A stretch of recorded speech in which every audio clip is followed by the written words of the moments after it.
ठीक है, तो बच्चों जैसा कि मैंने आपको बताया, कल की क्लास में हमने रिलेशन स्टार्ट किया था। उसमें हमने देखा था कि रिलेशन क्या होता है और रिलेशन के टाइप क्या होते हैं। ठीक है, फंडामेंटल हमने कुछ क्वेश्चन भी किए थे फंडामेंटल बेस्ड, और मैंने आपको कहा था कि आप लोगों को घर पे एनसीईआरटी की थोड़ा पढ़ के आना है और इसके अलावा डीपीपी 1 अटेम्प्ट करना है। ठीक है, आई होप आप लोगों ने सबने डीपीपी नंबर 1 अटेम्प्ट किया होगा। और यस सर। किया था, वेरी गुड, बहुत बढ़िया। वो अटेम्प्ट करना जरूरी है। जब तक आप अगर जो होमवर्क दिया जा रहा है वो अटेम्प्ट नहीं करोगे तो आगे आने वाली क्लासेस में समझना दिक्कत होगा। ठीक है, इसलिए टाइम टू टाइम जो होमवर्क आपको दिया जा रहा है वो आपको डेली बेसिस पे अटेम्प्ट करते रहना है। आज की क्लास का हमारा टारगेट क्या रहेगा, मैं आपको थोड़ा बता देता हूँ। आज की क्लास में हम वापिस से इसी टाइप्स ऑफ रिलेशन को ही आगे देखेंगे, क्योंकि इस चैप्टर में मैंने आपको कहा था इस चैप्टर, ये चैप्टर बहुत छोटा है, इसमें एक ही इसका टॉपिक सब टॉपिक है, टाइप्स ऑफ रिलेशन, और जेई में इसी टॉपिक से क्वेश्चन पूछे जाते हैं। ठीक है, टाइप्स ऑफ रिलेशन से ही जनरली क्वेश्चन आपके लिए जाते हैं। तो आज की क्लास में हम इस पे बेस कुछ पीवाईक्यू की प्रैक्टिस करेंगे और कमिंग क्लास में भी पीवाईक्यू ही कवर करेंगे। अगली 2 क्लास में हमारा पीवाईक्यू ही चलेगा। ठीक है, तो कल मैंने पहले हम रिकॉल कर लेते कल हमने क्या क्या पढ़ा था। तो कल की क्लास में मैंने आपको एक चीज बताई थी, टाइप्स ऑफ रिलेशन। उसमें ये सिखाया था कि रिलेशन 3 तरह के होते हैं। बताओ कौन कौन से, जल्दी से। Reflexive, symmetric, transitive. Very good, बहुत बढ़िया। Reflexive, symmetric and transitive, excellent. ठीक है, a relation R defined on set A, defined on set A, ठीक है, और मान लो उसके अंदर एलिमेंट से बहुत सारे A, B and so on, ऐसे बहुत सारे एलिमेंट है, या फिर सॉरी, हाँ, सेट A में बहुत सारे एलिमेंट है और रिलेशन R के अंदर भी कुछ ना कुछ एलिमेंट्स होंगे। ठीक है, तो relation R define on set A। अब ये रिफ्लेक्सिव कब कहलाएगा, इसके बारे में मैंने आपको ये बताया था। It will be reflexive when for all, ये सिंबल जो होता है फॉर ऑल का होता है, for all element of set A, for all element of set A, set A के सारे एलिमेंट का खुद के साथ अगर पेयरिंग है, ठीक है, सेट A के सारे एलिमेंट का अगर खुद के साथ पेयरिंग है तो ऐसे रिलेशन को हम क्या बोलते हैं, रिफ्लेक्सिव। याद आ रहा है, सेट A के हर एलिमेंट का खुद के साथ पेयरिंग अगर होगा तो रिफ्लेक्सिव। क्लियर है। सिमेट्रिक कब बोला था, सिमेट्रिक ये सिखाया था, if A, B is the part of relation R, अगर A, B R के अंदर आ रहा है तो क्या आना चाहिए बताओ, B, A also belong in relation R. देखो B, A भी रिलेशन R का पार्ट होना चाहिए, तब वो सिमेट्रिक कहलाएगा। ये भी अपन ने सीखा था, बहुत बढ़िया। ट्रांजिटिव में क्या बताया था कि ट्रांजिटिव कब हो सकता है, इफ अगर मान लो A, B रिलेशन R के अंदर है और उसी रिलेशन के अंदर से एक और नंबर है जो B से स्टार्ट हो रहा हो। यहाँ पे आपको ध्यान रखने वाली बात क्या थी, फर्स्ट जो पेयर है उसका सेकेंड एलिमेंट और सेकेंड पेयर का फर्स्ट एलिमेंट अगर ये दोनों सेम है, ठीक है, मान लो A, B भी रिलेशन R के अंदर आ रहा है और A, C भी रिलेशन R के अंदर आ रहा है, तो इनका ट्रांजिशन क्या बनेगा, A, C को भी रिलेशन R के अंदर अगर आ रहा है, तो अगर AB और BC ये दोनों प्रेजेंट है तो इसका भी होना जरूरी है, तभी इसको हम बोलेंगे ट्रांजिट, मतलब तब इसको हम क्या बोल देंगे, ट्रांजिट। लेकिन अगर मान लो ट्रांजिशन पेयर बन ही नहीं रहे तो भी ट्रांजिटिव ही बोलेंगे। आपको मैंने इसमें एक नोट करके लिखवाया था, स्पेशल नोट, कि नॉट ट्रांजिटिव का सिर्फ एक ही केस होता है, नॉट ट्रांजिटिव का सिर्फ एक ही केस होता है, याद आ रहा है, Yes, sir. नॉट ट्रांजिटिव का ओनली वन केस। वो ओनली वन केस क्या होता है, कब नॉट ट्रांजिटिव होगा, तो किस केस में हम इसको नॉट ट्रांजिटिव बोलेंगे बताओ, जब A, C does not belongs to R. हाँ नहीं, लेकिन पूरा बोलोगे, इफ A, B और B, C R के अंदर आ रहे हैं, लेकिन A, C R के अंदर अगर नहीं आ रहा है, तब उस केस में इसको हम बोलेंगे नॉट ट्रांजिटिव। अगर AB और BC प्रेजेंट है लेकिन अगर AC उस R के अंदर प्रेजेंट नहीं है, तब हमारा नॉट ट्रांजिटिव रहेगा, लेकिन बाकी सारे केसेस इसको हम ट्रांजिटिव बोल देंगे। क्लियर है। Yes sir. ये बातें हमने पिछली क्लास में सीखी थी, और इसका एक आखिरी एक नोट भी था जो मैं आपको रह गया था बताना, कि अगर कोई relation, if a relation is reflexive, symmetric as well as transitive. अगर कोई रिलेशन रिफ्लेक्सिव भी है, सिमेट्रिक भी और ट्रांजिटिव भी है, तो ऐसे रिलेशन को हम क्या बोलेंगे बच्चों? बोलो। Equivalence relation. Equivalence relation. अब याद रखना, अब ये नया वर्ड इक्विवेलेंस रिलेशन, ऐसा रिलेशन जो तीनों की डेफिनेशन को सेटिस्फाई कर रहा है। मतलब ऐसा रिलेशन जो रिफ्लेक्सिव भी है, सिमेट्रिक भी है और ट्रांजिटिव भी है, तीनों अगर ट्रू हो रहा है तो उस पूरे को ओवरऑल आप इक्विवेलेंस रिलेशन भी बोल सकते हो। तो ये हमारी पिछली क्लास की समरी थी जो आपको एकदम दिमाग में रखनी है। इसमें किसी को कोई डाउट है? एनीवन जल्दी से पूछ लो, बोलो। क्लियर है No, सबका? sir. बहुत। Yes. अब मैंने आपको एक डीपीपी दी थी कल की क्लास में, इसका किसी को डाउट हो तो पूछ लो, क्वेश्चन नंबर 1, 2 एंड 3 में। Anyone? No sir. No, sir. किसी को हो तो पूछ लो, कोई बच्चा जिसने डीपीपी अटेम्प्ट कर रखी थी आज और डाउट हो तो पूछ लो जल्दी से। तो सेकंड वाला बता देना थोड़ा सा। हाँ कोई दिक्कत नहीं, सेकंड वाला बता देते हैं। A relation R this on set A is what? Reflexive, symmetric और ट्रांजिटिव तीनों के बारे में मुझे चेक करना है। सेट ए के अंदर बच्चे एलिमेंट क्या है? 1, 2, 3। तो रिफ्लेक्सिव कब होगा? जब 1, 1, 2, 2 और 3, 3 तीनों को प्रेजेंट होना जरूरी। तो चेक कर लेते हैं, 1, 1 है, 2, 2 है, 3, 3 है, मतलब रिफ्लेक्सिव तो हो गया, है ना? Yes sir. रिफ्लेक्सिव हो गया, वेरी गुड। सिमेट्रिक के लिए मैंने आपको ये सिखाया गया था कि सिमेट्रिक कब होगा? जब रेसिप्रोकल प्रेजेंट हो। तो एक एक करके चेक कर लो, इनका तो चेक करने की जरूरत नहीं है, इनके खुद के रेसिप्रोकल ये खुद ही है। 1, 2 का रेसिप्रोकल कौन होगा? 2, 1। लेकिन 2, 1 है क्या? No, sir. So 2, आप बोलोगे 2, 1 does not belongs to R, therefore it is not symmetric. Last, Yes, transitive। देखो नॉट सिमेट्रिक वाले कौन कौन से ऑप्शन है? देखो ये ऑप्शन तो गलत हो गया, ये भी हो सकता है, इनमें भी चलो वापस चेक करना ही पड़ेगा, ठीक है। तो ट्रांजिटिव चेक कर लेते हैं। ट्रांजिटिव के लिए आपको एक ही पेयर को चेक करना पड़ता था, तो ट्रांजिटिव के लिए एक ही पेयर को स्टार्ट करो। सबसे पहले स्टार्ट करेंगे 1, 2 से। तो 1, 2 का ट्रांजिशन किसके साथ देखोगे? क्या सिखाया था? 2, 3 के साथ। जो एलिमेंट जो 2 से स्टार्ट हो रहे, वेरी गुड, जो एलिमेंट जो 2 से स्टार्ट हो रहे तो इनका ट्रांजिशन क्या बन जाएगा? पहले का 1, 2 और 2, 3 का ट्रांजिशन क्या बना? 1, 3 क्या 1, 3 प्रेजेंट है? हाँ प्रेजेंट है, ये रहा। Yes, sir. चलो इसके लिए तो काम बन गया। अगला चेक करते हैं 2, 3 के लिए। तो 2, 3 का ट्रांजिशन किसके साथ चेक करेंगे? जो 3 से स्टार्ट हो रहा है, तो 3 से कोई स्टार्ट हो रहा है क्या? 3,3. 3,3 तो उसके साथ चेक करो या नहीं करो, क्योंकि वो खुद ही वापस आ जाता है, तो ये तो हमेशा ही बनेगा। इनका ट्रांजिशन क्या है? ये खुद ही एलिमेंट है, ये तो आएगा, तो इसका भी काम हो गया। लास्ट चेक कर लेते हैं 1,3 का। 1,3 के साथ वापस वही कहानी, 3 से स्टार्ट होने वाला, तो 3 से स्टार्ट कौन हो रहा है? 3, 3 हो रहा है, और इनका ट्रांजिशन वापस क्या बनेगा? 1,3, तो ये भी ऑलरेडी प्रेजेंट है, मतलब ट्रांजिटिव भी सेटिस्फाई करता है, इट इज ट्रांजिटिव, है ना? Yes, sir.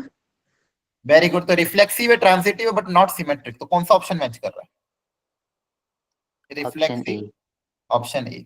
रिफ्लेक्सिव बट, हाँ वेरी गुड, और reflexive but not symmetric, very good. Question number 3, क्या क्वेश्चन नंबर 3 हुआ? Yes, Yes, sir. sir. Yes sir. Relation less then in the set of natural number is, इसको कैसे किया? सिखाओ मुझे एक बार। क्वेश्चन नंबर 3, इसका मतलब क्या है? Less then in a set, मतलब आपने अगर किया है तो सिखाओ, कोई भी बता दो चलेगा। सर इसमें पहले हमने पेयर लिए ए कॉमा बी और बी कॉमा सी, फिर ए कॉमा सी, और इसमें कंडीशन दे रखी है कि जो ए है वो लेस देन होना चाहिए बी से, और हमारी सेकंड कंडीशन होगी बी जो होना चाहिए लेस देन ए। अब हमारी फर्स्ट और सेकंड कंडीशन दोनों सेटिस्फाई हो रही है कि ए बी से छोटा है और बी सी से छोटा है, तो ये जनरली है कि ए जो है वो ऑटोमेटिकली सी से छोटा हो जाएगा, तो ट्रांजिटिव भी हो जाएगा। अच्छा, सिर्फ ट्रांजिटिव होगा, रिफ्लेक्सिव और सिमेट्रिक नहीं होगा? No sir. No, sir. Very good, आपने बहुत सही समझाया।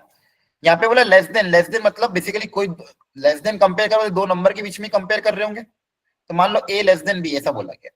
तो सबसे पहला अगर मैं रिफ्लेक्सिव के लिए चेक करूंगा, तो रिफ्लेक्सिव में क्या होता है? दोनों इनपुट और आउटपुट सेम होना चाहिए, है ना? Yes, sir. तो अगर आप रिफ्लेक्सिव के बारे में पता करोगे तो ए लेस देन ए, इनपुट और आउटपुट को अगर सेम रखोगे तो क्या ये ट्रू है कि फॉल्स है? क्या ए से छोटा होगा? क्या फॉल्स है? No, sir. Yes, sir. है ना? ए तो ए के बराबर होता है। अगर इनपुट आउटपुट सेम रख देंगे a कोमा a, तो a less than a satisfy करेगा कि नहीं करेगा? तो ये रिफ्लेक्सिव कभी नहीं होगा, इट इज नॉट रिफ्लेक्सिव। क्या बोलोगे? Not reflexive. अगर मैं सिमेट्रिक की बात करता, तो सिमेट्रिक में मैं क्या चेक करता कि अगर a less than b given है, अगर a b से छोटा है तो क्या b a से छोटा हो सकता है क्या? No No, sir. sir. No sir. मतलब सिमेट्रिक भी नहीं है। जब आप ट्रांजिटिव चेक करोगे तब हो जाएगा। अगर a b से छोटा है और b c से छोटा है, तो ऑफ कोर्स c तो a तो c से बड़ा ही, वो छोटा ही होगा, हाँ है ना? यस ये- सर। तो ये यस सर। क्या हो जाएगा? Only transitive. ठीक है, question number 4 and 5। Yes Sir. Sir. कोई हो डाउट गई है थी। या हो गए? No, sir. सर हो गई थी। हो गए थे? Okay, good evening sir. Good evening everyone. चलो, ये डीपीपी आपकी पिछली क्लास की थी, आई होप आपने कर ली होगी। जिसने इनकेस अभी भी कोई ऐसा हो जिसने नहीं अटेम्प्ट किया हो, आपको अटेम्प्ट करना ही है, क्योंकि अब आपको नई डीपीपी मिल जाएगी। हाँ बोलो बोलो। सर एक बारी थर्ड वाला समझा दीजिए, वही डाउट था, बाकी सारे हो गए थे। थर्ड अभी समझाया मैंने। लेस देन सर हाँ वापिस समझा रहा हूँ, सुनो। लेस देन का मतलब क्या? ए लेस देन बी। तो आपका ए कोमा बी पेयर है रिलेशन आर के अंदर, मान लो। अब रिफ्लेक्सिव में हम ये चेक करते हैं जब इनपुट आउटपुट दोनों सेम हो। अगर इनपुट और आउटपुट दोनों को ए कोमा ए रख लूंगा, तो क्या ए से छोटा होगा कभी भी? तो ये गलत हो जाएगा, नो सर। तो कभी भी रिफ्लेक्सिव नहीं होगा। सिमेट्रिक में हम क्या चेक करते हैं? उल्टा आएगा कि नहीं आएगा। अगर ए बी से छोटा है तो क्या इसका उल्टा सेटिस्फाई करेगा? बी ए से छोटा? No sir. नहीं, ये भी सेटिस्फाई नहीं करेगा, क्योंकि अगर ए बी से छोटा है तो इसका रेसिप्रोकल उसके अंदर लाई कर सकता है। जैसे मान लो, अगर मैं बोलूं रिलेशन, एग्जांपल के तौर से समझ लो कि मान लो थर्ड वाले में, क्वेश्चन 3 में, रिलेशन आर के अंदर कोई एलिमेंट आ रहा है 1,3, तो क्या 3,1 इसके अंदर आएगा? नहीं आएगा, क्योंकि 3 इज नॉट लेस देन 1। वहीं ट्रांजिटिव हो जाएगा। ट्रांजिटिव कैसे हो जाएगा? जैसे मान लो 1,3 and 3,5 belongs to set R. यहाँ पे a is less than b, यहाँ पे भी a इज लेस देन, तो इनका ट्रांजिशन क्या आएगा? 1,5। ये भी सेट r को बिलोंग कर सकता है, क्योंकि 1 इज लेस देन 5 है ना, तो ट्रांजिटिव हो जाएगा। लेकिन बाकी सारे केसेस नहीं होंगे। a, और a, ये वाला रिफ्लेक्सिव सिमेट्रिक नहीं होगा। आई बात समझ में? Okay sir. ओके, चलिए अब थोड़े से जेई के पीवाईक्यू करते हैं। एकदम शांति से सबको ट्राई करना है, और जिसको नहीं भी आएगा तो भी चलेगा। आपको आज की क्लास में सीखना है कि कैसे अप्रोच किया जाता था क्वेश्चन को, इसलिए पहले आप एक एक चीज को ढंग से ट्राई करेंगे। ठीक है, यहाँ पे एक क्वेश्चन है, पहला क्वेश्चन मैं सिखा रहा हूँ, अगला पार्ट आप करना। पहले मैं R1 सिखा रहा हूँ, R1 को अप्रोच कैसे करना है। बाकी जिसको आता है वो अपनी तरफ से ट्राई कर सकता है, लेकिन बाकी लोग एक बार सीख लो। मैं R1 के लिए चेक कर रहा हूँ, फिर R2 के लिए आप करना। यहाँ पे R1 R2 दो रिलेशन दिए गए हैं कि जेई मेंस 28 जून 2024 को आया था। यहाँ पे लिख देता हूँ मैं, जेई मेंस 2022, सॉरी 2022 में क्वेश्चन आया था 28 जून में, सेकेंड शिफ्ट में। तो बोला गया R1 R2 दो रिलेशन है, आपको बताना इक्विवेलेंस है कि नहीं, मतलब रिफ्लेक्सिव, सिमेट्रिक, ट्रांजिटिव तीनों चेक करना है। ठीक है, R1 में क्या बोला गया? R1 belongs to A, B, मतलब input A output B belongs to natural number, मतलब A और B दोनों नेचुरल नंबर होने चाहिए, 1 2 3 4 5 एंड सो ऑन। कंडीशन क्या है A और B में? कि उन दोनों का डिफरेंस का magnitude less than equal to 13 होना चाहिए। A और B इस तरह से लेने हैं from the natural number such that the difference का मैग्नीट्यूड 13 से छोटा होना चाहिए। तो ये ऐसे सारे R1 के अंदर आ जाएंगे। तो R1 के अंदर कौन कौन से एलिमेंट आएंगे? जिनका डिफरेंस का मैग्नीट्यूड 13 से छोटा हो। एग्जांपल के तौर पर कुछ भी ले सकते हो आप। 1,2 इनका डिफरेंस कितना है? 1, तो ये आ जाएगा। 5,4 ये 5,7 ये भी आ जाएगा। ऐसे बहुत सारे एलिमेंट आ जाएंगे। 3,3 ये भी आ जाएगा, इनका डिफरेंस है 0 जो कि 13 से छोटा है। 12,1 ये भी आ जाएगा, इनका डिफरेंस क्या है? 11, ये भी चलेगा। ऐसे बहुत सारे एलिमेंट मेरे पास आ जाएंगे। मुझे चेक करना है ऐसे जो रिलेशन होगा जिसके अंदर बहुत सारे ऐसे एलिमेंट होंगे जो इक्विवेलेंस है कि नहीं है। तो तरीका सीखो बच्चे। सबसे पहले I will check for reflexive, एकदम जनरल तरीके से इसको चेक करेंगे, ध्यान से समझना। रिफ्लेक्सिव मतलब मुझे ये चेक करना है कि A, R के अंदर है कि नहीं है। A, बिलोंग्स टू R और नॉट। A, टाइप के एलिमेंट R रिलेशन R के अंदर आएंगे कि नहीं आएंगे। तो मेरे यहाँ पे देखो A, B में रिलेशन क्या है? A - B less than equal to 13। A is the input, B is the output. तो अगर इनपुट आउटपुट सेम हो गए, अगर इनपुट आउटपुट सेम हो गए तो देखते क्या होता है। तो यहाँ पे चेक कर लेते हैं। एलएचएस में क्या है मेरे पास, mod of A minus B. इसकी वैल्यू कितनी आएगी, ए और बी, बी की वैल्यू क्या है, ए के बराबर, तो ए माइनस ए, तो ये हमेशा क्या आएगा, जीरो आएगा। क्या zero less than equal to 13 है, सेटिस्फाई कर रहा है कि नहीं कर रहा है, बोलो। Yes sir. Yes, sir. Yes, sir. Satisfy कर रहा है, ट्रू है, मतलब ऐसे सारे एलिमेंट इसके अंदर आ जाएंगे, 1,1 2,2 3,3 सारे तरह के ऐसे एलिमेंट हमेशा सेटिस्फाई करेंगे क्योंकि उनका डिफरेंस हमेशा जीरो आएगा और जीरो 13 से हमेशा क्या होता है, छोटा होता है। Therefore it is always reflex, therefore it is reflexive. ठीक है, तो रिफ्लेक्सिव का काम हो गया। R1 के लिए सबसे पहले किसके लिए चेक करें, R1 के लिए। अब इसी R1 के लिए अगला चेक करते हैं सिमेट्रिक। ये सिमेट्रिक है या नहीं है। सिमेट्रिक में ये सिखाया गया था कि अगर a, b R के अंदर आ रहा है तो उसका उल्टा आएगा कि नहीं आएगा, ये चेक करना है।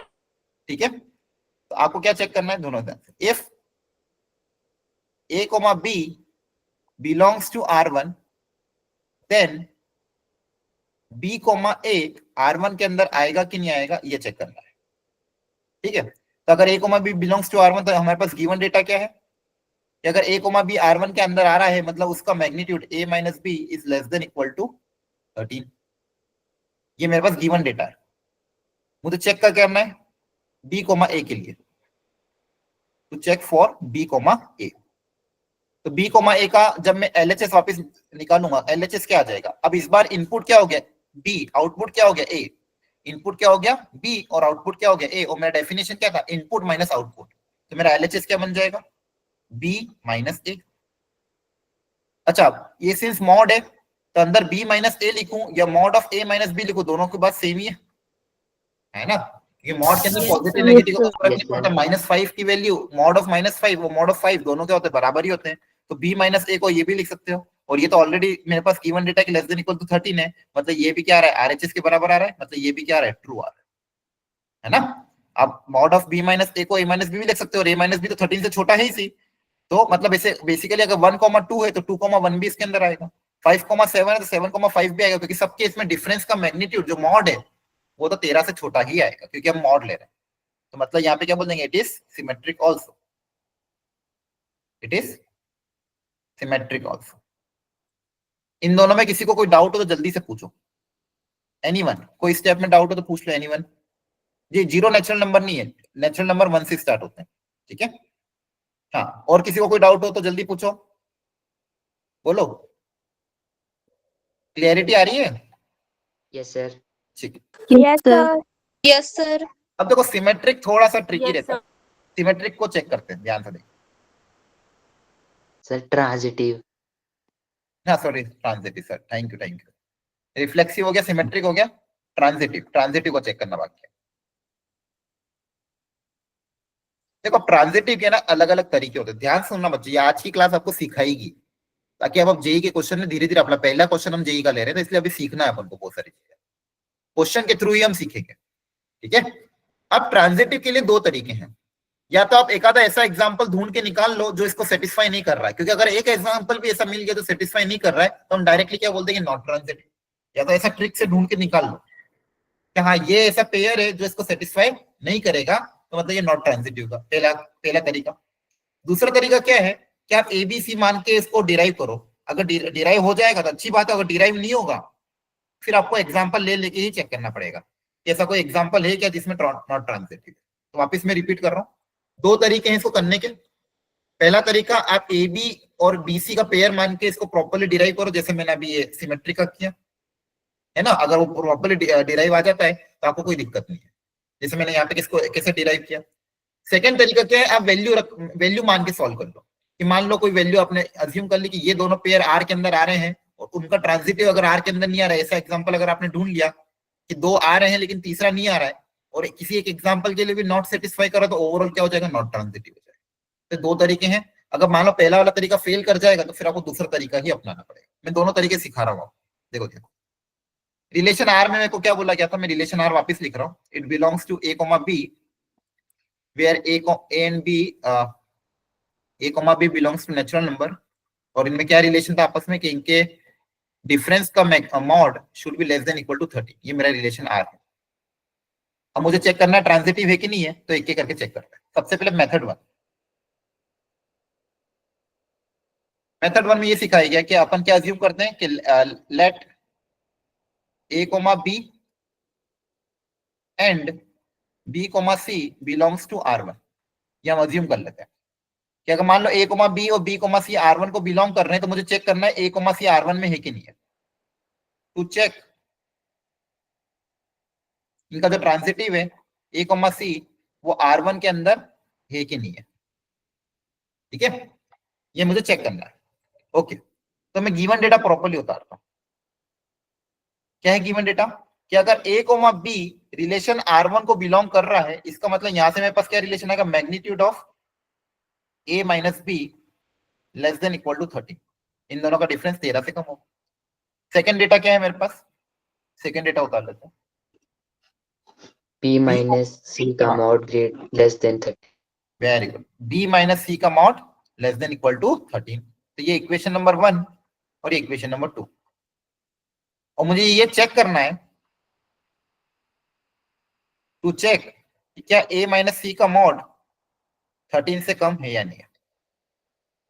ये चेक करना है क्या a माइनस c का मॉड हमेशा 13 से कम होगा या नहीं होगा, ये चेक करना है।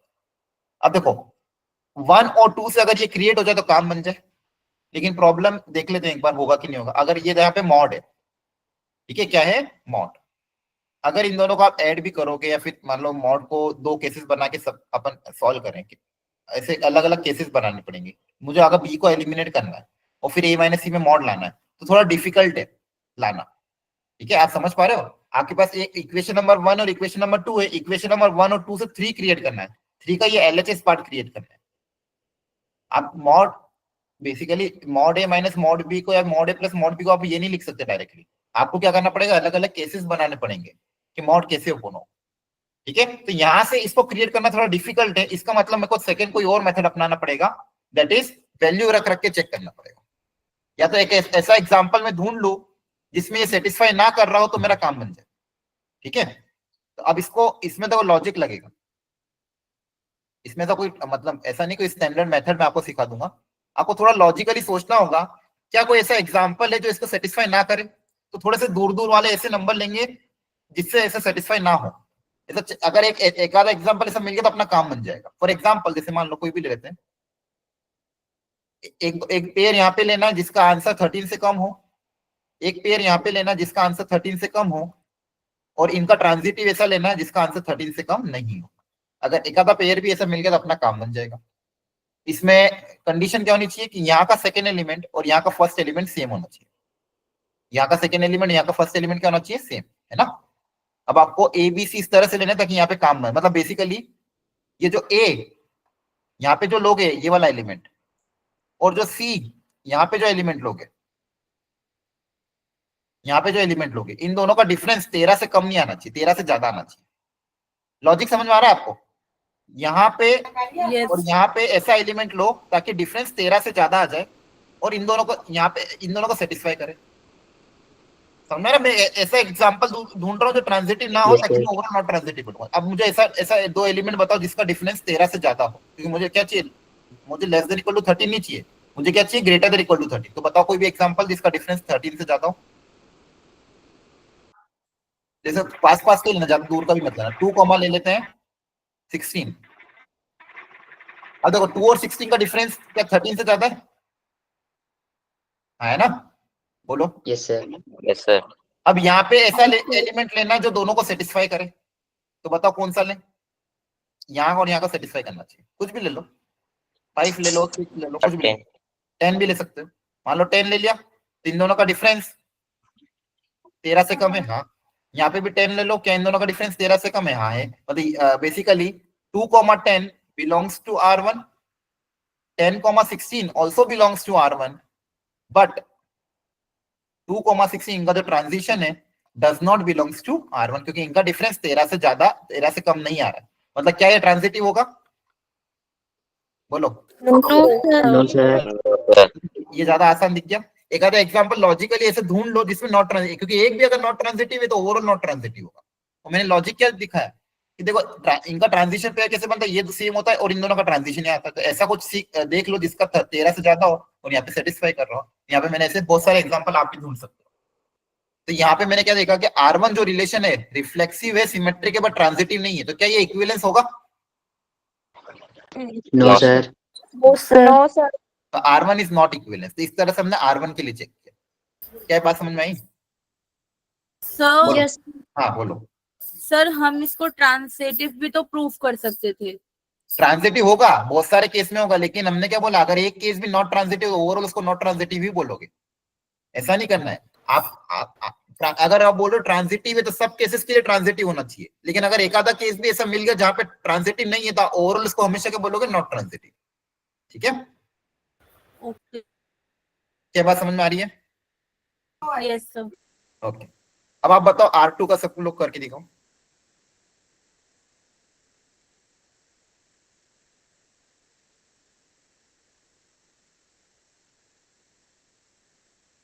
R1 का अच्छे से लिख भी लेना, समझ ले, मतलब लिखना हो तो बाद में लिख लेना, लेकिन समझ अच्छे से लेना कैसे हमने किया है R1 को। अब R2 का आप लोग करके बताओ इक्विवेलेंस है कि नहीं।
हो गया सबसे?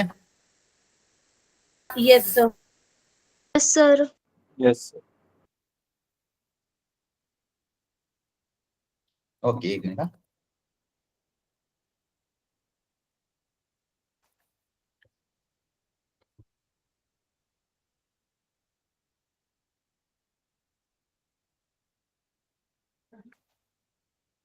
चलो बी आ रहा है क्या?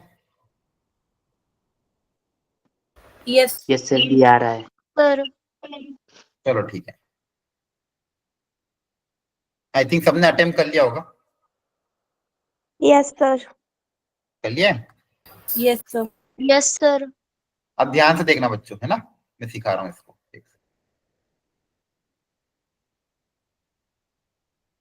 क्या बोला गया था, देखो a comma b belongs to natural number again, और रिलेशन क्या है दोनों के बीच में, दोनों का डिफरेंस 13 के बराबर नहीं होना चाहिए, should not be equal to 13, should not be equal to 13। तो बहुत आसानी से जो डेफिनेशन आपको मैंने बताई है उसी डेफिनेशन को आपको फॉलो करना है। a माइनस बी, R2 जो रिलेशन है उसमें क्या बोला गया, a minus B should not be equal to 13। सब लोग सीख लो जो जिनको नहीं आया था वापिस से। रिफ्लेक्सिव, रिफ्लेक्सिव में a कोमा a के लिए चेक करते हैं, तो इनपुट आउटपुट अगर सेम हो गया तो a माइनस a क्या आएगा, 0 आएगा, एंड 0 नॉट इक्वल टू 13। क्या ट्रू है? Yes sir. ट्रू है, Yes. therefore हमेशा रिफ्लेक्सिव होगा। ठीक है, सेकंड सिमेट्रिक,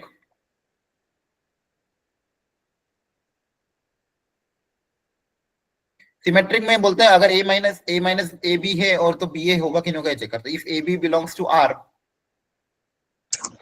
मतलब इन दोनों का जो डिफरेंस है वो 13 के बराबर नहीं है, डिफरेंस का मॉड, तो क्या b माइनस ए भी 13 के बराबर नहीं होगा? बोलो। Yes sir. Yes sir. b comma A भी हमेशा R2 को Yes, बिलोंग sir. करेगा, क्योंकि अगर मान लो 5 माइनस 2 और 2 माइनस 5 दोनों ही तो सेम होंगे, अगर ये है मतलब इसका उल्टा भी हमेशा ही होगा, और वो 13 के, अगर मान लो a माइनस बी 13 के बराबर नहीं है तो b माइनस ए भी कभी भी 13 के बराबर नहीं हो सकता, मतलब ये भी होगा, तो देयरफॉर सिमेट्रिक। ट्रांजिटिव आया था कि नहीं आया था?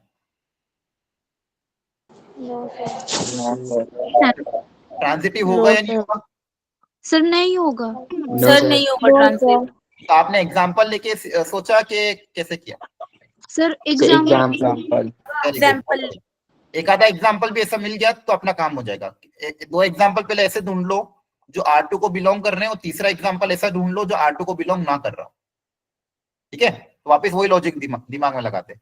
अगर R2 को बिलोंग नहीं करना है, मुझे क्या चाहिए, अगर डिफरेंस 13 के बराबर नहीं है तो R2 को बिलोंग नहीं करेगा, सॉरी। तो अगर डिफरेंस 13 के बराबर आ गया तो R2 को बिलोंग नहीं करेगा, हाँ है ना? बोलो। Yes sir. ऐसे दो Yes, एलिमेंट sir. लाने हैं जिनका डिफरेंस 13 के बराबर आ जाए। ऐसे तो बहुत सारे एग्जांपल है ना? बता, कोई भी एक एग्जांपल बता दो जिनका डिफरेंस 13 के बराबर हो। यहाँ पे और यहाँ पे ऐसा एलिमेंट लेना 16 और 3. जिनका डिफरेंस 13 के बराबर, बोलो। 16 और 3. 16 और 3, ठीक है। 16 3 भी ले सकते हो, 14 and 1। 14 एंड 1 भी ले सकते हो, कुछ भी ले सकते हो। क्लियर है? मान लो 16 और 3 ले लिया आपने, तो 16 यहाँ लिखेंगे, 3 यहाँ लिखेंगे। अब यहाँ पे दोनों में सेम एलिमेंट होना चाहिए, और एलिमेंट इस तरह से होना चाहिए ताकि डिफरेंस 13 के बराबर ना हो। तो कुछ भी ले लो, मान लो 5 ले लो, 5 6 7 कुछ भी ले सकते हो। अब देखो यहाँ पे इनका डिफरेंस कितना है, 11। इनका डिफरेंस क्या है, 2। दोनों का डिफरेंस 13 के बराबर नहीं है, मतलब R2 को बिलोंग करेंगे।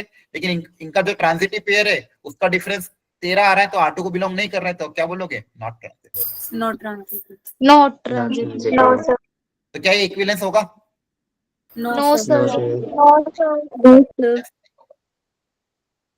आई थिंक अब थोड़ा बहुत समझ में आया होगा। R1 और R2 दोनों ही इक्विवेलेंस नहीं है, तो आपका ऑप्शन क्या आ जाएगा? बी। Very good. अब ये जेई मेंस 2022 का क्वेश्चन है। करने का तरीका समझ में आया कैसे हम जा रहे हैं? बोलो। Yes yes Yes, sir. sir. Yes, sir. बहुत बढ़िया। एक और एग्जांपल ले लो, बहुत अच्छा है, ये भी जेई मेंस का ही है, ट्राई करो।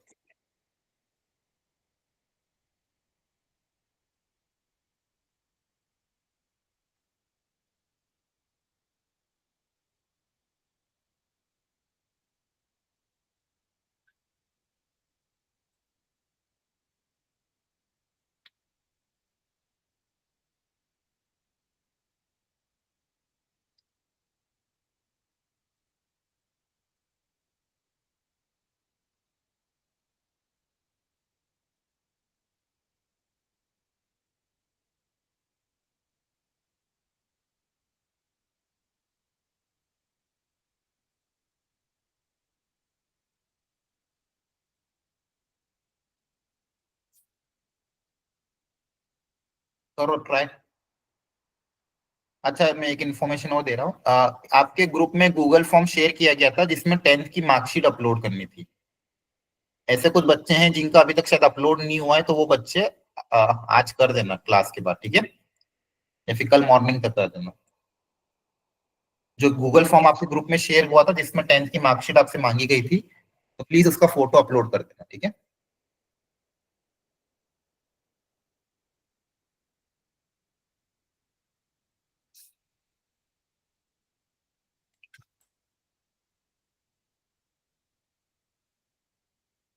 चलो पोल लॉन्च कर रहा हूँ, रुको।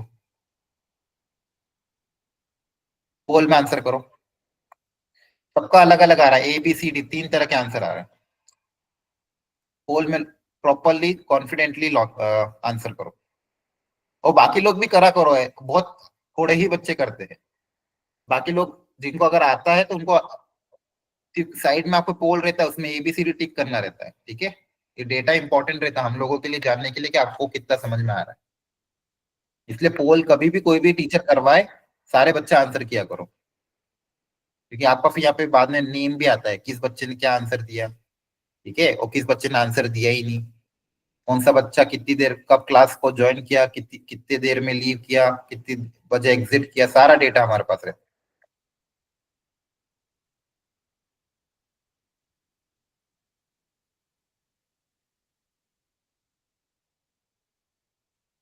ए और डी में कंपटीशन चल रहा है, कुछ बच्चे का कहना ए है, कुछ बच्चों का कहना डी है। देखते हैं, कुछ बच्चे सी पे भी आ रहे हैं।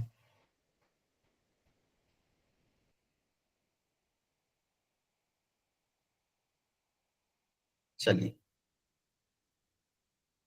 और बाकी बच्चे पता नहीं अपने मन में रख रहे आंसर कि हम नहीं बताएंगे, बाकी को भी बताएं, ठीक है। R1 R2 again be two relation defined. पहला क्या, अच्छा इसका मतलब क्या होता है, ये शॉर्ट फॉर्म है डिनोट करने का। A R B, A R1 B मतलब इनपुट है ए, आउटपुट है बी। और इनमें ए और बी में रिलेशन क्या है, इनपुट और आउटपुट में, ये आपका इनपुट होता है, ये आपका आउटपुट होता है। इनपुट और आउटपुट का product greater than equal to 0 होना चाहिए। तो R1 के अंदर कौन से एलिमेंट आएंगे, ए कोमा बी के कौन से पेयर आएंगे, ऐसे पेयर आएंगे R1 के अंदर जिसमें इनपुट और आउटपुट का प्रोडक्ट पॉजिटिव हो। मतलब अपोजिट साइन के नहीं आ सकते, कहने का मतलब R1 के अंदर अपोजिट साइन वाले नहीं आएंगे। मतलब R1 के अंदर ऐसे एलिमेंट बिलोंग करेंगे जिसमें इनपुट आउटपुट का product greater than 0। Second, A R2B, इसमें क्या है, जो इनपुट है शुड बी ग्रेटर देन और इक्वल टू आउटपुट। ठीक है, R2 में ऐसे एलिमेंट आना चाहिए। अगेन वही कहानी पूछी गई है, रिफ्लेक्सिव, सिमेट्रिक एंड ट्रांजिटिव, तो एक एक करके सारा आपको चेक करना पड़ेगा। सबसे पहले R1 का चेक कर लेते हैं। R1 का डेफिनेशन क्या है, input output should be greater than equal to 0। ठीक है, तो रिफ्लेक्सिव के लिए आपको सिखा रखा है ए कोमा ए, तो देख लेते हैं। अगर इनपुट आउटपुट सेम हो गया तो ए कोमा ए का प्रोडक्ट कितना आ जाएगा, ए स्क्वायर। क्या A square always greater than equal to 0 होता है, हाँ है ना। Yes sir, Yes, sir.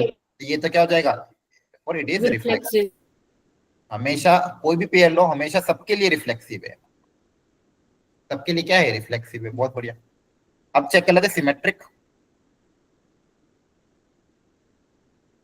Symmetric में हम अगर अज्यूम करते हैं इफ ए कोमा बी, हम अज्यूम क्या करते हैं, R1 का पार्ट है तो तू चेक बी कोमा ए, R1 का पार्ट है कि नहीं। तो अगर ए कोमा बी R1 का पार्ट है, मतलब आपके पास गिवन डेटा क्या है, अगर A comma B is the part of R1, इसका मतलब क्या गिवन डेटा है कि उनका प्रोडक्ट क्या होगा, पॉजिटिव होगा, है ना। यस सर, और आपको Yes, sir. बी कोमा ए के लिए, तो बी कोमा ए का अगर देखोगे तो LHS क्या बनेगा, बेसिकली इनका बी कोमा ए का प्रोडक्ट क्या हो जाएगा, बी इंटू ए। बी इंटू बी इंटू ए को आप ए इंटू बी भी तो लिख सकते हो, बी इंटू ए लिखो, ए इंटू बी, बात तो सेम ही है। और अभी हमने देखा Yes, ए sir. ग्रेटर देन 0 है, तो ये भी क्या हो जाएगा, ग्रेटर देन 0। तो मतलब क्या होगा, देयरफॉर Symmetric होगा. Symmetric, Symmetric. हमेशा सिमेट्रिक होगा।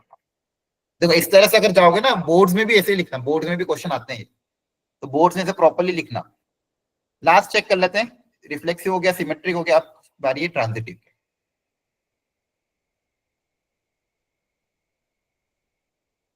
तो ट्रांजिटिव को आप चाहो तो एग्जांपल लेके कर लो, या फिर एबीसी से भी कर सकते हैं। ऐसा एग्जांपल अगर मिल जाए जिसमें AB का प्रोडक्ट और BC का प्रोडक्ट तो पॉजिटिव है, लेकिन AC का प्रोडक्ट नेगेटिव है, तो आपका काम बन जाएगा। क्या है कोई एग्जांपल ऐसा? सर दोनों नंबर अपोजिट साइन के ले सकते हैं। लेकिन प्रॉब्लम आएगी उसमें, आपका B सेम होना चाहिए ना दोनों जगह। यहाँ पे जो Sir, नंबर लिया opposite वही sign नंबर भी यहाँ पे नहीं होना ले चाहिए, है ना। यहाँ B तो सेम होना चाहिए ना, तभी तो ट्रांजिटिव पे देखोगे, बोलो। तो अगर यहाँ पे पॉजिटिव तो कंपलसरी यहाँ पे भी पॉजिटिव ही लेना पड़ेगा। अरे हाँ, है ना, आप बहुत Yes, समझ sir. रहे हैं। और यहाँ नेगेटिव ले तो यहाँ पे भी नेगेटिव लेना पड़ेगा। जैसे मान लो यहाँ पे आपने लिया 5, तो यहाँ पे भी 5 लेना पड़ेगा। आप बोलोगे सर एक जगह नेगेटिव लो, ठीक है, नेगेटिव लेके देख लो। तो मान लो आपने यहाँ पे लिया -3, तो यहाँ पे भी -3 लेना पड़ेगा। ट्रांजिटिव के लिए ये दोनों को सेम होना चाहिए। अब इनिशियल डेफिनेशन को सेटिस्फाई करने के लिए अगर इनका प्रोडक्ट पॉजिटिव चाहिए तो इस नंबर को भी पॉजिटिव होना जरूरी है, और इनका प्रोडक्ट Yes. पॉजिटिव तो इसका भी पॉजिटिव होना जरूरी है ना। अब Yes. ये भी पॉजिटिव, ये भी Yes, पॉजिटिव, ट्रांजिटिव पेयर आएगा वो भी हमेशा पॉजिटिव ही रहेगा, Yes, sir. है ना। ट्रांजिटिव पेयर आएगा, उनका प्रोडक्ट भी हमेशा क्या रहेगा, पॉजिटिव। यहाँ पे भी देखो, अगर ये नेगेटिव है, अगर इन दोनों को ग्रेटर देन 0 होना है तो यहाँ पे नंबर नेगेटिव रखना पड़ेगा। यहाँ पे प्रोडक्ट पॉजिटिव चाहिए तो यहाँ पे भी नंबर क्या रखना पड़ेगा, नेगेटिव। इनका तो ट्रांजिटिव पेयर रहेगा नेगेटिव, लेकिन नेगेटिव का प्रोडक्ट वापस क्या आएगा, पॉजिटिव। तो ये ऑलवेज ट्रांजिटिव ही होगा हमेशा, है ना। Yes, sir. Yes, sir. Logically समझ में गया। एबीसी से भी समझा सकते हो, और ऐसे कोई एग्जांपल लेके भी समझा सकते हो, या फिर एबीसी से लेना है। If AB is greater than 0 and BC is greater than 0, then AB and C must have the same sign. उनका साइन क्या होना चाहिए, same. Therefore the product of AC will also be greater than 0। तो मैं समझा देता हूं एक बार। ट्रांजिटिव के लिए इसको करने का दूसरा तरीका क्या है, एग्जाम में, बोर्ड्स में अगर आपको करना है तो आपको बोला कि ट्रांजिटिव में क्या मानते हैं, if A, B belongs to R1 and B comma C belongs to R1 to check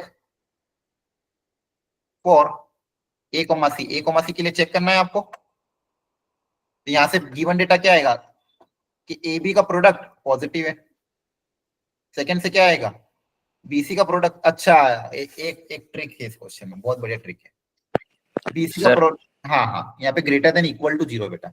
yes sir. Sir हाँ, यहाँ पे खेल माइंड खेल यहाँ खेल हो जाएगा, इक्वल टू 0 में खेल Yes, होगा sir. बेटा। हाँ, वेरी गुड। ग्रेटर देन 0 होता तो कभी खेल नहीं होता, लेकिन यहाँ पे इक्वेलिटी भी, देखो जेई ने यहाँ पे ट्रिक खेली थी, ये बहुत सारे बच्चे मिस कर गए थे। अच्छा बताओ, इक्वल टू 0 के कारण क्या खेल होगा, बताओ। सर Zero जीरो के के खेल भी हो सर सकता है। हम जो कॉमन एलिमेंट है सर उसको 0 ले सकते हैं। हाँ, वेरी गुड। अगर इस कॉमन एलिमेंट को मैंने 0 ले लिया, तो अब यहाँ पे मैं पॉजिटिव नेगेटिव कुछ भी ले सकता हूँ, क्योंकि प्रोडक्ट तो 0 या ना। अरे हाँ, है ना, बोलो। Yes sir. यस यहाँ सर। मान लो पॉजिटिव ले लीजिए, यहाँ मान लो नेगेटिव ले लो, ठीक है। तो अब उस केस में फिर प्रोडक्ट कभी भी, जैसे मान लो, क्योंकि देखो ग्रेटर देन इक्वल टू 0 है, इक्वलिटी ऑफ 0 को भी सेटिस्फाई कर रहा, तो अब मान लो एग्जांपल एलिसा ले लिया, यहाँ मैंने 5 ले लिया, इनका प्रोडक्ट क्या आएगा 0, तो इसको सेटिस्फाई कर रहा है ना। यहाँ पे ले लिया, मान लो 0 के साथ ले लिया कोई नंबर, मान लो -7, इनका प्रोडक्ट भी क्या है 0, इसको भी सेटिस्फाई कर रहा है, हाँ, है ना, सही बात है। Yes sir. लेकिन इनका जो ट्रांजिटिव बनेगा 5, -7 does not belongs to R1। अगर एक आधा भी एग्जांपल जो मिल जाए जो R1 को बिलोंग ना करे, तो ओवरऑल इसको हमेशा क्या बोलोगे, नॉट ट्रांजिटिव। आ रही बात समझ में? बहुत अच्छा Yes, क्वेश्चन है। कहाँ गलती हो सकती थी, मैंने भी जल्दबाजी में ग्रेटर देन 0 लिया, बल्कि इक्वल टू भी था। तो यहाँ से जो ट्रांजिशन पेयर बनेगा 5, -7, it does not belongs to R1, therefore it is not transitive. तो इसमें 0 का ध्यान रखना था आपको, क्योंकि 0 के साथ किसी को भी मल्टीप्लाई करो, पॉजिटिव हो या नेगेटिव हो, प्रोडक्ट तो 0 ही आता है। और इनका जो ट्रांजिशन बनेगा अपोजिट साइन का, वो आपको R1 को बिलोंग नहीं करेगा, तो फर्स्ट वाला इक्विवेलेंस नहीं होगा, ठीक है।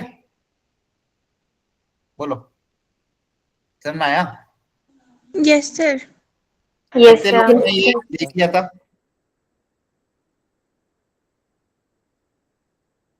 ध्यान रख लिया था? कितने लोगों ने ध्यान रखा था? Yes sir. Okay, very good.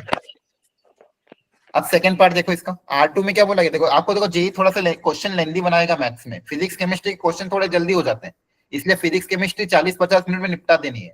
Maths में आपको 1 घंटे से थोड़ा ज्यादा ही लगेगा, क्योंकि ऐसे क्वेश्चन लेंदी आते हैं। R2 में क्या बोला, A greater than equal to B, जो इनपुट है आउटपुट से ग्रेटर देन इक्वल टू होना चाहिए। अब इसका भी इक्विवेलेंस चेक करना है ना। तो यहाँ पे ओरली बता सकते हो क्या ये सिमेट्रिक होगा, हमेशा होगा क्या? No no sir. No sir. क्योंकि अगर मान लो 5,2 अगर आ रहा है तो, लेकिन 2,5 आएगा क्या? नहीं आएगा, तो पूरा चेक करने की जरूरत नहीं है। अगर सिमेट्रिक नहीं है तो क्या कभी इक्विवेलेंस होगा? No sir. No sir. No sir. तो आप क्या बोलोगे, R1 and R2 both are what, not equivalence. Sir, but equal to की कंडीशन तो सेटिस्फाई हो रही है ना। अब वापिस वही चीज, कहीं कहीं सेटिस्फाई होने से काम नहीं चलेगा, सब जगह होनी चाहिए।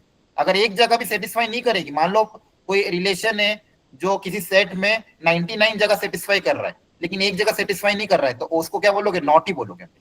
अगर वो 100 जगह सेटिस्फाई करेगा, सब मतलब सारी जगह सेटिस्फाई करेगा, तो ही उसको हम रिफ्लेक्सिव सिमेट्री या ट्रांजिटिव बोलेंगे। एक आधा केस भी ऐसा मिल गया जहां सेटिस्फाई नहीं कर रहा है, तो आपको क्या बोलना है, नॉट बोलना है। ये बात फिट कर लो दिमाग में, क्लियर है? Okay sir. Okay, very good.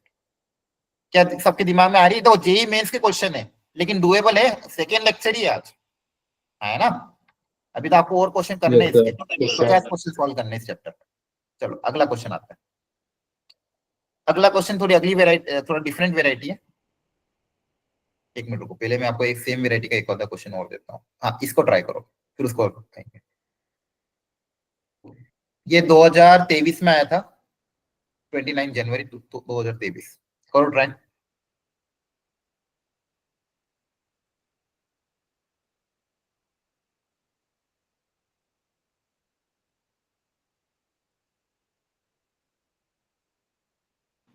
इसका मैं पोल लॉन्च कर रहा हूँ, आराम से शांति से ट्राई करो, पोल में आंसर करना।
डन?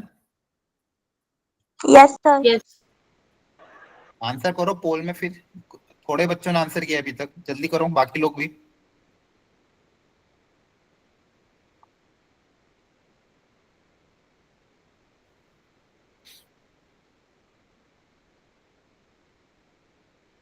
हाँ सानिया बोलो, किसी को डाउट है? सर गलती से हो गया था हैंड रेस। ओके, कोई दिक्कत नहीं।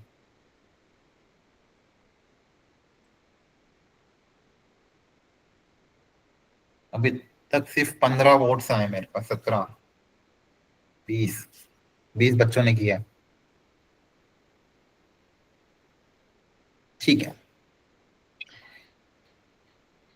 R is a relation defined on n. n मतलब natural number. A R B, is A is the input, B is the output। और इनपुट और आउटपुट में क्या रिलेशन है? Twice of input plus 3 times output should be a multiple of 5, should be a multiple of 5, 5k, where k belongs to integer। ठीक है। 2a plus a coma b इस तरह से लेना है ताकि 2a प्लस 3b 5 का मल्टीपल हो। a कोमा b इस तरह से लेना ताकि 2a प्लस 3b 5 का मल्टीपल हो। ठीक है, एक सेकेंड, मैं 1 मिनट 10 सेकेंड और दे रहा हूँ, वापिस से ट्राई कर लो जिन लोगों ने नहीं किया। 1 मिनट चार्जर कनेक्ट कर रहा हूँ।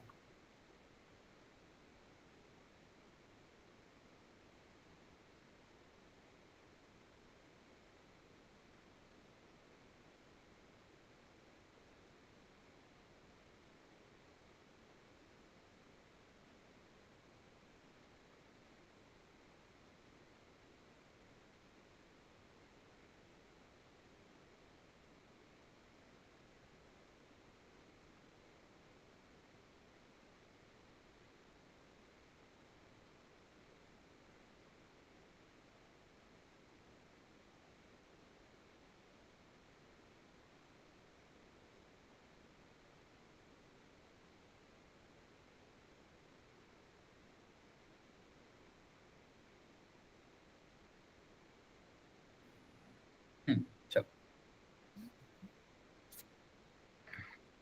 तो क्या आ रहा है आपका आंसर? देखो बी सी और डी में बहुत सारे बच्चे बता रहे हैं। डी। डी, कुछ बच्चों का डी आ Yes. रहा है। एक्चुअली बी सी और डी तीनों में बराबर वोट आ रहे हैं। मतलब क्वेश्चन थोड़ा अच्छा है, मतलब कुछ बहुत सारे बच्चे बी बता रहे हैं, बहुत सारे बच्चे सी बता रहे हैं, बहुत सारे बच्चे डी बता रहे हैं, और कुछ कुछ हैं जिन्होंने ए भी बताया है। ठीक है, देखते हैं कौन ज्यादा सही है। सबने वोट कर दिया अपना अपना? एंड करूं पोल? Yes, sir. Yes, sir. ठीक है, पोल एंड कर देते हैं। Okay, let's see. तो इनपुट आउटपुट इस तरह से रिलेशन रखना है ताकि 2a प्लस 3b 5 का मल्टीपल हो। तो चलिए स्टार्ट करते हैं विथ फर्स्ट रिफ्लेक्सिव। रिफ्लेक्सिव मतलब इनपुट आउटपुट अगर सेम हो जाए तो आपका एलएचएस क्या बनेगा? Twice of input plus thrice of output 2a plus 3a। इसका आंसर क्या आएगा? 5a, जो कि 5 का ऑफ कोर्स मल्टीपल है ना? सही है। Yes, sir. Therefore always reflexive तो हो गई। Second, symmetric.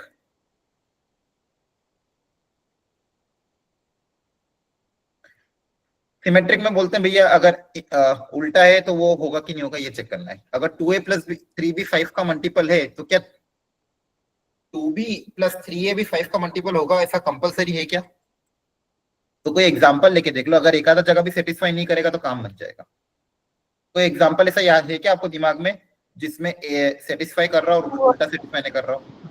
सर 1,6। 1,6 अगर 2 को 1 रख दिया, हाँ 3 को 6 रख दिया तो 20 बन जाएगा, है ना? 2 को 1 रखो, देखो सॉरी a को 1 और b को 6, तो एलएचएस क्या बनेगा आपका? 2 into 1 plus 3 into 6 that is 20, मतलब इट्स अ मल्टीपल ऑफ 5, है ना? Yes sir. लेकिन इसका उल्टा अगर आप चेक करोगे 6,1 तो 2 इंटू 6 प्लस 3 इंटू 1, पर ये तो सेटिस्फाई कर रहा है बेटा, यस सर। है ना? Yes sir. ठीक है, और कोई बताओ। चलो एक तरीका सिखाता हूँ मैं आपको। ऐसे तो बहुत सारे एग्जांपल सेटिस्फाई करेंगे, तो हमको कोई एग्जांपल जब नहीं मिल रहा है जो सेटिस्फाई ना कर रहा, तो फिर अपन को नॉर्मल तरीके से ही जाना पड़ेगा। If a, b belongs to R1, तो हमें चेक करना है b, a के लिए। तो अगर a, b belongs to R1, तो यहाँ से आप क्या बोलोगे? 2a plus 3b equal to क्या हो जाएगा? 5k। अरे हाँ, है ना, इक्वेशन नंबर 1। कोई डाउट यहाँ तक? No no sir. No sir. अच्छा, अब मुझे चेक करना था b, a के लिए। सर हाँ बोलो। 2,5 सेटिस्फाई नहीं करेगा। हाँ, लेकिन मुझे तो ऐसा चेक करना है जो सेटिस्फाई करे और उसको उल्टा सेटिस्फाई ना करे, वो निकालना है ना। समझ रहा है? मुझे क्या निकालना है? अगर a, b सेटिस्फाई कर रहा है लेकिन उसका उल्टा सेटिस्फाई ना कर रहा हूँ, ऐसा एग्जांपल ढूंढना है। ठीक है, तो यहाँ पे मैंने क्या बोला? अगर a, b R1 के अंदर आ रहा है, तो b, a R1 के अंदर आएगा कि नहीं आएगा, ये तो पता करना है। तो b, a में बेसिकली बनेगा क्या? तो b, a में LHS क्या बनेगा आपका? 2b प्लस 3a, है ना? बोलो।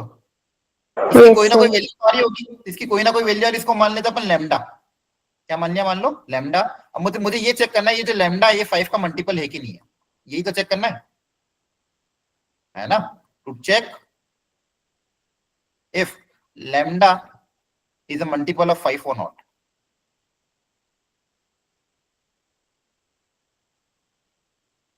क्या आपको ये बात समझ में आ रही है? a, b सेटिस्फाई कर मतलब 2a प्लस 3b 5k होगा, ये तो गिवन है, ये तो आपका गिवन डेटा है। 2b प्लस 3a क्या होगा ये पता करना है, तो मैंने 2b प्लस 3a की वैल्यू फिलहाल के लिए लैम्डा मान ली। क्या यहाँ तक समझ में आया? Yes sir. Yes sir. अब कैसे भी करके लैम्डा के बारे में पता करना कि ये लैम्डा 5 का मल्टीपल होगा कि नहीं होगा। अब आप बताओ इन दोनों इक्वेशन का मैं क्या करूं ताकि लैम्डा में मुझे कुछ रिलेशन पता चले, 5 के मल्टीपल है कि नहीं है। ऐड कर देंगे। वेरी गुड, ऐड कर दो। यस सर, ऐड कर देंगे। ऐड कर देंगे, very good. Add 1 and 2। Sir 1 और 2 को अगर मैं ऐड कर दूं, देखो ध्यान से क्या बनेगा? LHS में क्या बनेगा? 2a प्लस 3a कितना हो जाएगा? 5a। Yes 2b plus 3b कितना हो जाएगा? 5b। और RHS में क्या बनेगा? 5k प्लस लैम्डा, है ना? यहाँ से लैम्डा कितना आ जाएगा? 5a plus 5b minus 5k। इन सब में से 5 कॉमन आ रहा है, यस सर। और साथ में कुछ बचेगा, कोई ना कोई इंटीजर, उससे मतलब नहीं है। लेकिन हाँ, ये 5 का मल्टीपल है ना? एक 5 का फैक्टर है। Yes sir. Yes sir. तो अगर 5 का मल्टीपल है मतलब b, a भी आएगा, मतलब क्या होगा? सिमेट्रिक भी होगा। क्या होगा? सिमेट्रिक। क्लियर है? Yes sir. Yes sir. यहाँ से काम नहीं बन रहा था तो हमने यहाँ से देख लिया, देयरफॉर सिमेट्रिक। क्लियर हो गया? तो रिफ्लेक्सिव भी है, सिमेट्रिक भी है। अब ट्रांजिटिव का दिमाग लगाना पड़ेगा, है ना? यस बोलो। सर। तो ट्रांजिटिव को भी इसी नॉर्मल तरीके से सोच के देखते हैं। और ट्रांजिटिव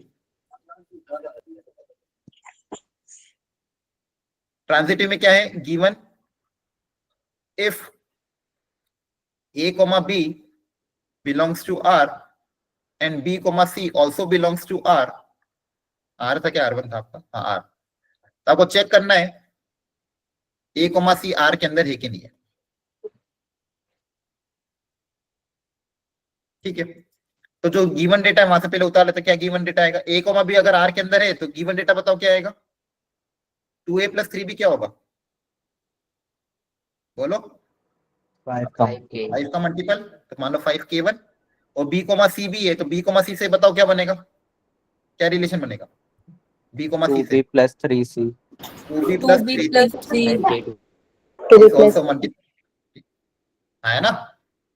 क्लियर है? Yes sir. अब आपको क्या क्रिएट करना है? क्रिएट क्या करना है वो सोचो। 2a plus 3c। 2a plus 3c create करना है। Very good. तो यहां से हो सकता है क्या? चेक करो। ऐड कर। Very good. वापिस वही ऐड कर दे दोनों को। Yes sir. देखो अपना दिमाग लग रहा है, अगर दोनों को ऐड कर दूं तो मेरे पास 2a प्लस 3c क्रिएट हो जाएगा। मतलब बेसिकली मुझे ये क्या क्रिएट करना है कि 2a प्लस 3c, मान लो ये लैम्डा है तो लैम्डा के बारे में चेक करना है। a कॉमा सी से क्या क्या रिलेशन बनेगा, 2a प्लस 3c। तो 2a प्लस 3c अगर क्रिएट करना है तो इन दोनों को मैं ऐड कर रहा हूँ। ऐड करने पे क्या बनेगा, 2a plus 3b plus 2b कितना हो जाएगा, 5b plus 3c equal to 5 k1 plus 5 k2। हाँ है ना, यहाँ से Yes, 2a प्लस 3c कितना आ जाएगा, 5 k1 plus 5 k2 minus 5b। क्या इसमें से 5 कॉमन आ रहा है, बोलिए। Yes, sir. Yes, sir. k1 plus k2 minus b, मतलब कहीं ना कहीं ये क्या है, it is transitive. Transitive.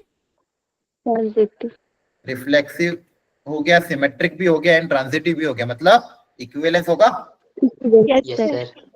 Yes, sir. बहुत बढ़िया क्वेश्चन था, बहुत अच्छा क्वेश्चन था। ठीक है, अब आपको देखो अलग अलग वेराइटी से थोड़ा थोड़ा फील आ रहा होगा क्या अप्रोच रहती है क्वेश्चन को करने की। पहली बार में टफ लगते हैं, इन्हीं क्वेश्चन को घर पे आप रिपीट करोगे तो अपने आप समझ में आएगा। है ना, लॉजिक समझ में आया? Yes, sir. Yes, sir.